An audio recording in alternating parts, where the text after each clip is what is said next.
et les relations entre l'industrie et le territoire. Je remercie également M. Bella. Ce matin, c'est qu'il n'y a plus de frontières. Il n'y a plus de frontières. Tout déjeuner, quand on réfléchit un peu à toute l'arrière-plan industriel qu'il a fallu mettre en œuvre pour ces gestes simples de la vie quotidienne, c'est simplement vertigineux. Je crois qu'il n'y a pas d'autre terme. On oublie ça. On vit dans avec un le data monde où...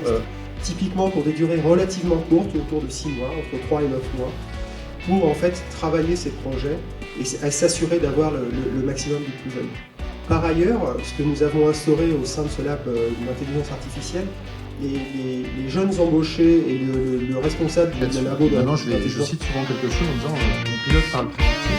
Je vais vous donner une prédiction. On peut le modéliser, alors que ce soit la thermique d'un bâtiment, que ce soit des machines outils, tout ce qui consomme. Évidemment, la montre de manière complètement contextualisée. Cette propriété intellectuelle, parce que quand on est une start-up, on est en mode pionnier et que du coup, il y a quand même besoin de protéger un petit peu ce qu'on est en train de faire. Pour les PME, c'est un peu différent. Je dirais que pour les PME, d'abord, on met dans PME plein de choses qui sont différentes. Là, je parle des PME, on va dire manufacturières. Nos territoires ont développé. À partir de là, donc, le grand incubateur, à la SAC, ils vont développer leur technologie pour atteindre un niveau de maturité proche du produit final.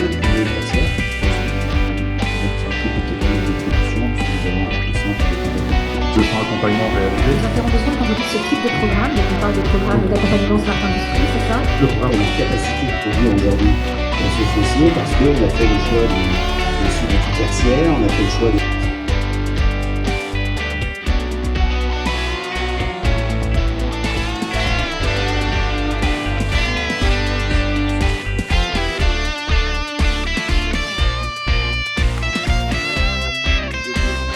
De la délocalisation, de la mobilité, des drones, des robots viennent se marier pour trouver les meilleures solutions.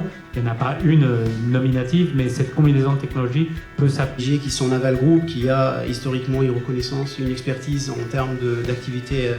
Et tout ça ensemble forme une nouvelle capacité. C'est un exemple. Parce qu'il y a beaucoup de comportements individuels qui échappent aux règles de précaution quand il est mis en œuvre, aux normes. Énergétique, et on s'est rendu compte que de toute façon, développer ces briques une à une. Dont je vais parler maintenant, c'est l'impact de l'industrie. Ce matin, c'était sur la qualité. Tout autant. Peut-être juste au préalable, ça me semble important. Ça s'appelle CETIS, en écologie industrielle et territoriale. Je pense que la réalité ou l'économie circulaire. Donc, malgré tout, on a peut-être une expérience à partager. Alors, du coup, Plateau Urbain, c'est une coopérative. Le changement de la nature du travail. On peut dire, est-ce que le travail va être plus ou moins qualifié? Est-ce qu'il va être plus ou moins autonome? Est-ce qu'il va être plus ou moins pénible avec les mutations liées aux technologies numériques? C'est quoi votre réponse à vous? Est-ce qu'il va être compétence?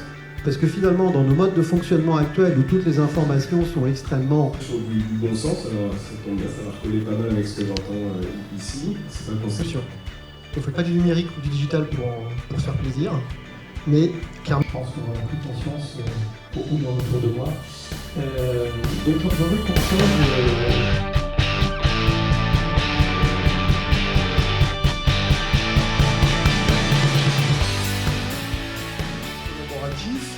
On peut être capable d'inventer un monde industriel